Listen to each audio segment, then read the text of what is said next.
Hello there. Welcome to the Path to Better A1C podcast. I am your host, Jenny Pena. I am a national board certified health and wellness coach, diabetes prevention program lifestyle coach, and I love to come here every single week bringing you simple strategies for health and wellness, especially for diabetes and energy and cravings and how to balance your blood sugar. And today I have an amazing guest. And I'm not going to let her introduce herself, but we are going to talk about grief.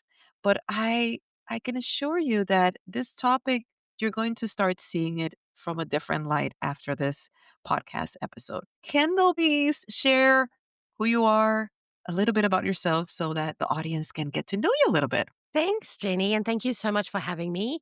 I am so grateful that you're using your platform to talk about this. I think that, we're really starting to really dive into mental health, but one of the topics we don't talk about enough is still grief. So I really am happy to be here. My name is Kendall. I'm a certified grief recovery specialist, and I'm the founder of Healfulness. A lot of my clients come to me discovering patterns of behaviors that are just not serving them anymore.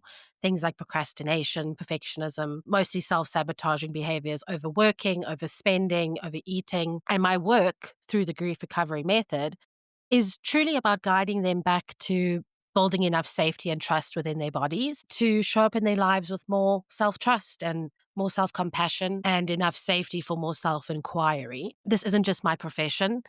It's also my lived experience. I grew up with a lot of emotional neglect and abandonment, and I spent years in cycles of my own numbing and escaping, particularly attracting emotionally unavailable people, enduring a lot of narcissistic abuse, sabotaging my success, and I have really struggled with food addiction. So my grief was layered.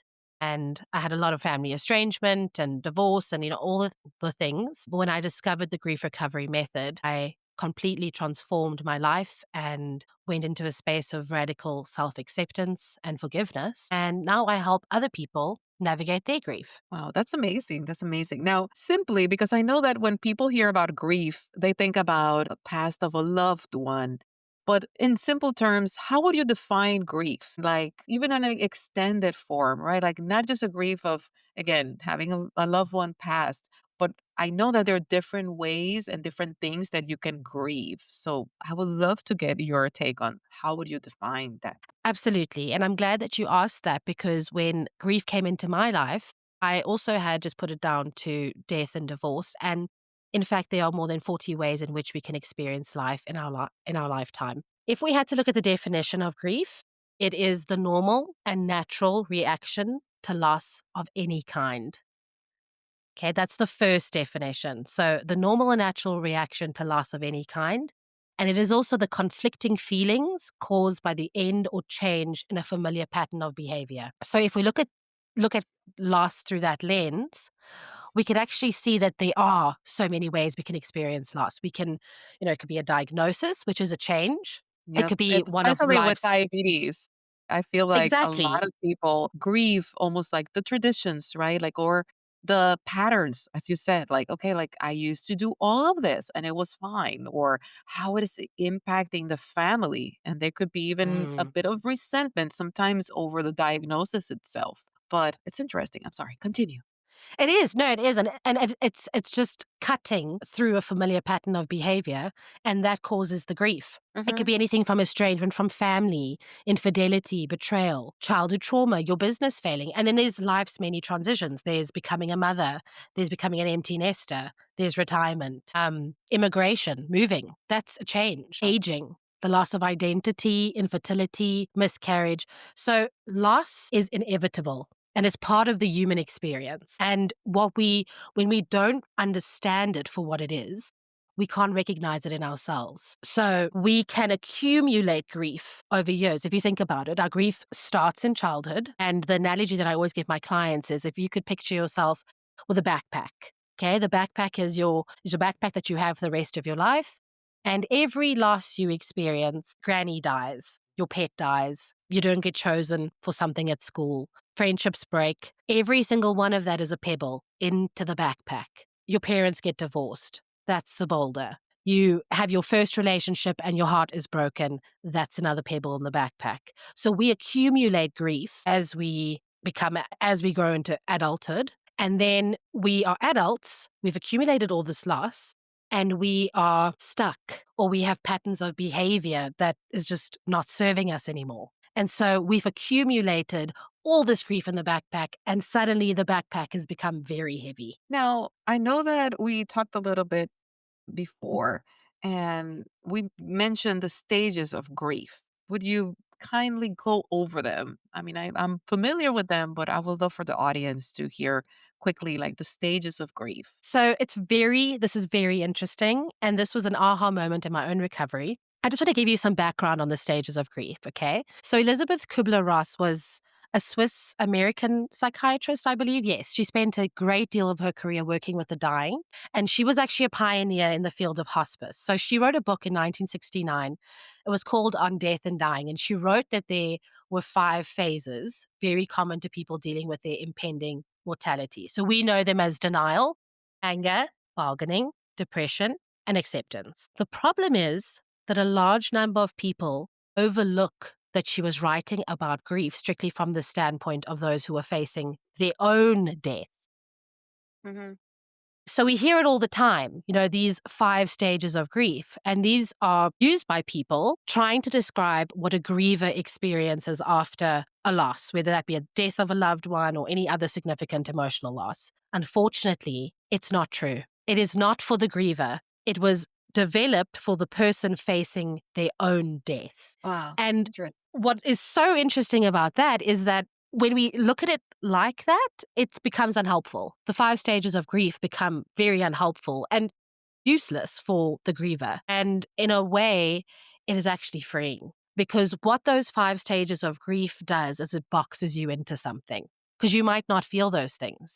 And so you feel strange to not be, moving through the stages. These stages serve no purpose to the griever.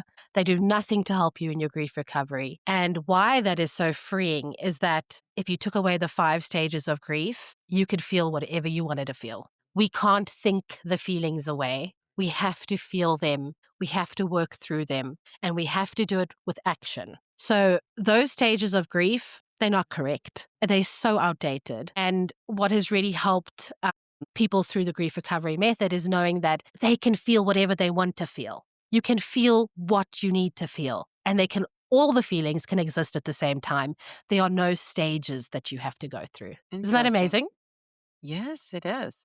Now, I mean, you did an amazing job explaining what grief is and going through all of this. What are some takeaways that you can give? Maybe somebody that is listening is going through that transition and is grieving, right? Like for a change, right? Like, and especially now that the holidays are coming and all that. Maybe like you were married and now you're divorced. Maybe you had your kids at home and now you're an empty nester.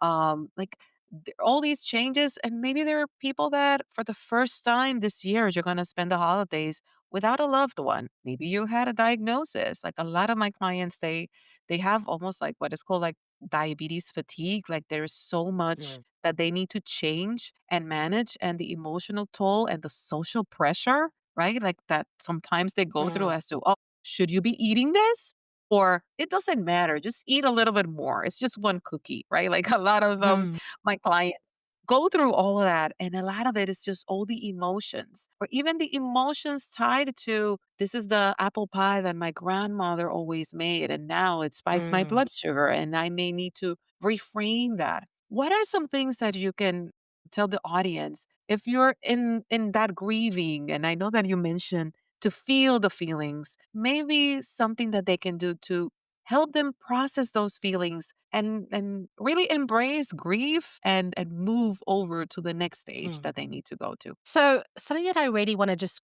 tell you before I give you some, tips and tricks is Mhm, we've understood what grief is. We also need to understand what unresolved grief is, mhm, because that is the feeling that people are having. They are sitting with unresolved grief. So we know that the grief is normal, natural. It's because I've experienced loss. It's because things have changed in my life. That is the grief. What is the unresolved grief? So, unresolved grief are things we wish we'd said or done differently, better, or more. And it's also the unrealized hopes, dreams, and expectations we had for our life. That is where the feelings are coming from. It's can't make things different. It can't be better. It can't be more.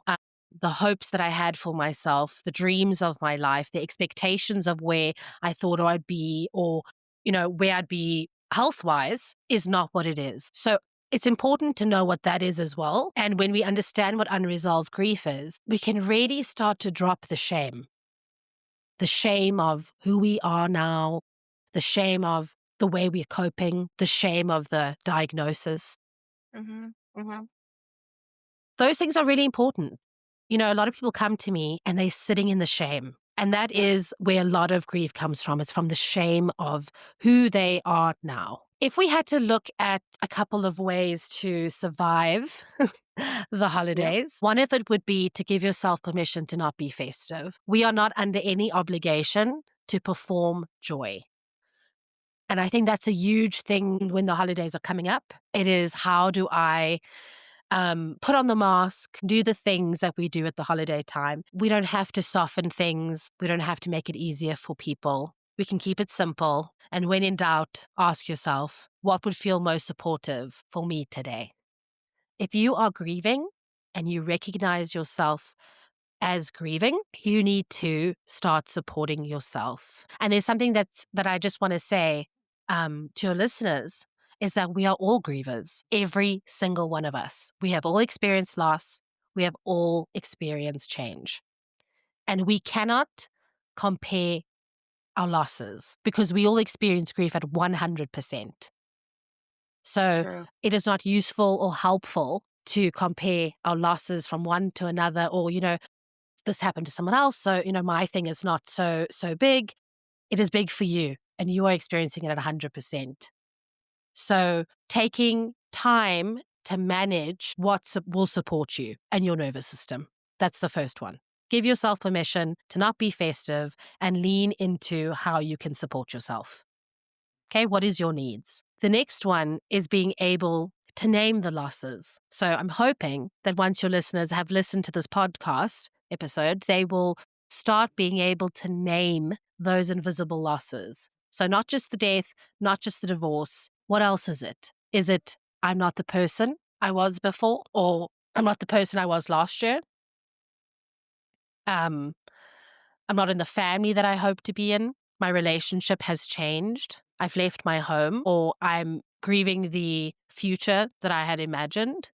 You need to It's name the losses. interesting that you mentioned that because, like, I have a 6-year-old with autism, and, when he first got diagnosed and he's doing amazing, he brings me so much joy, but when he first got diagnosed, I think I went through a process of grieving, but it was the grieving of, to some extent, some of the dreams or ideas that I had of things that I would do with my son, right? That now that he's on Hmm. the Hmm. spectrum are different. But I Hmm. mean, I had to grieve and cry and feel all the feels the way that you're saying. But then what I felt that helped me was to reframe that, to be like, well, it doesn't mean that I cannot have certain experiences with my son. Is that Hmm. now these experiences may be different. And it doesn't have to be like the framing of like, we are going to, and I'll give you one very specific example.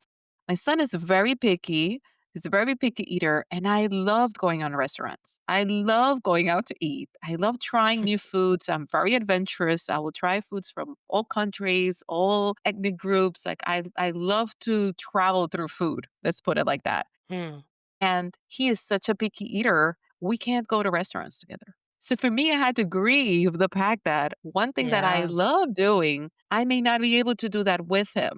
But then I Hmm. rediscover other things that we still bond over and that are not necessarily what my idea of like, oh, these are the bonding activities that I'm going to do with my son. So I know that everything that you're sharing about grieving, I had to grieve that. And that's just one example. Yeah. But there were other things that I had to almost reframe my mind and see, like, well, this is not going to be the way that I envisioned or imagined, but I don't have to sit on that grief forever, right? Mm, Like I have to process them mm, and then see like, okay, how can I genuinely find joy? And it's the same thing with diabetes. It's the same thing with exercise. It's like, okay, like you don't have to. Some people have injuries, right? And maybe they used to walk outside or run and now they cannot do it mm, and they have to grieve even the fact that they won't be able to do that anymore. But acknowledging that, as you said, and then reframing it and saying, okay, but there are other things that I can do that are going to bring me joy. Like I don't have to sit on the mm. grief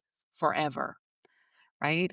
But Yes. I Yeah. love everything that you're sharing. So this kind of like resonated with me and I figured I would share. And what you're saying is so important because what you did was you recognized it for what it was. The Mhm. problem is that we always trying to get through the discomfort as quickly as possible. Okay, we're always trying to avoid and escape the feelings. And what you did was you could name the grief. I am grieving the life we could have had, the dreams. Remember what I said? It's the dreams, the hopes, dreams, and expectations of what it was Mhm. going to look like. And it starts with that level of awareness. It's being able to name the thing because naming the thing loses the intensity. It's the unnamed grief that feels heavier. It's the ones that are just swirling in our head and we're never actually giving language to it. I am grieving. I'm grieving the life that I wanted for him. I'm Mhm. grieving the life I wanted for myself. That's really important to be able to name it. When we start to name it and we start giving language to it, we can start to zoom out a little bit. We create a bit of spaciousness to zoom out and go, hold up, I can also reframe this. And I do have a choice how I'm going to show up to the grief. We don't really allow ourselves time to do that. And that's why we go into things like food addiction and Mhm. gambling and anything to soothe our way through it because we just don't want to feel. Yeah. Yeah. It's like a numbing is a Um, numbing mechanism, almost like an avoiding to face and name it and acknowledge and feel it, right? Like yes. sometimes a lot of people say like keep your mind busy, don't think about it.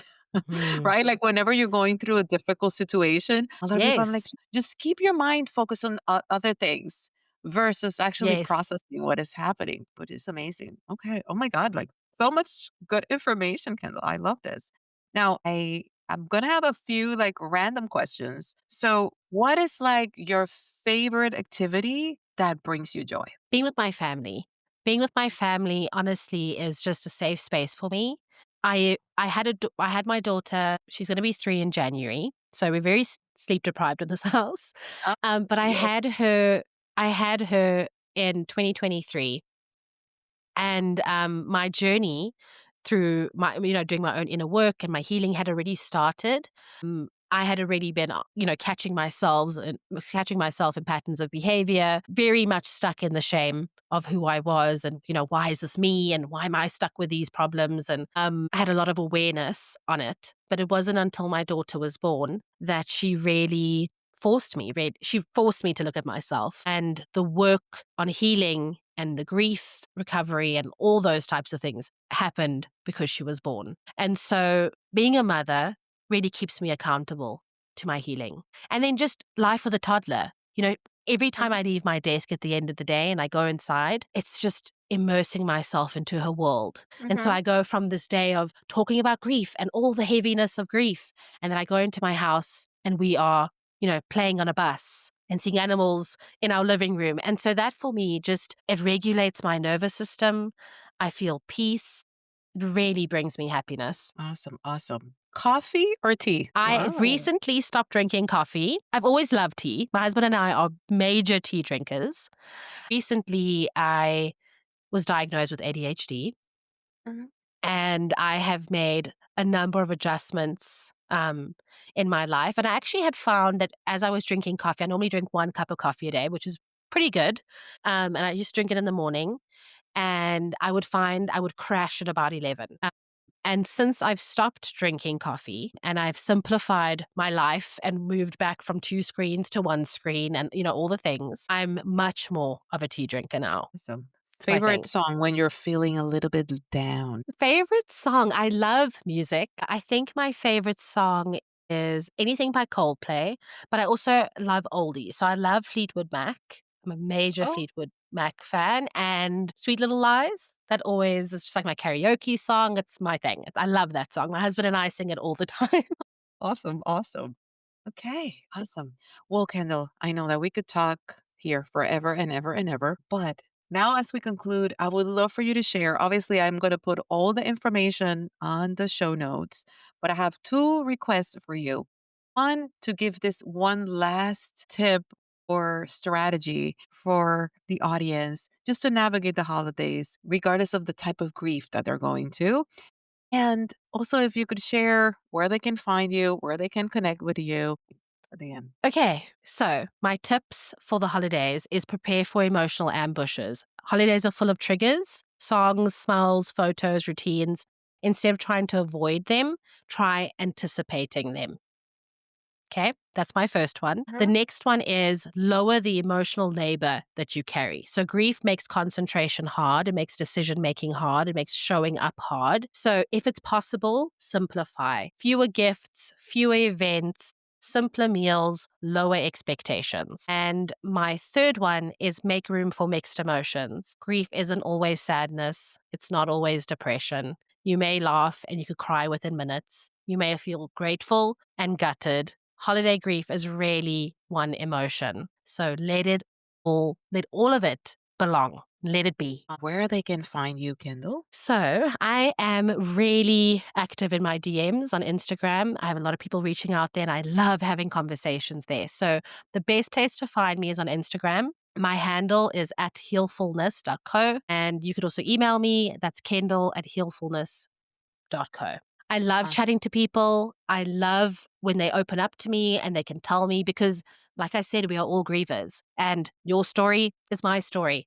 We all have different losses, but the golden thread is the grief. It's familiar to all of us. Absolutely. Absolutely. And I am going to remind you that the holidays, I know that all the changes in strategy, all the changes in schedule, all the changes in like, okay, all these things that are happening or the busyness, I do have an amazing resource. It's called Unresolved. If you want to get like simple dinners that are blood sugar balancing, the link is going to be in the show notes, but you can go to subscribepage.io/dinner and you're going to be able to grab it from there.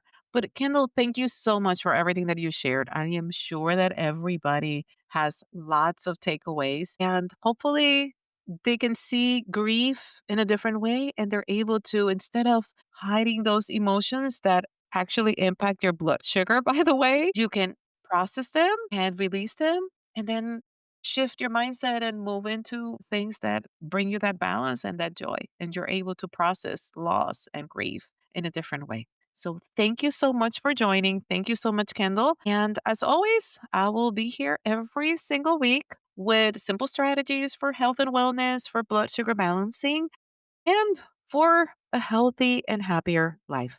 Have an amazing holiday and take care. Until the next one.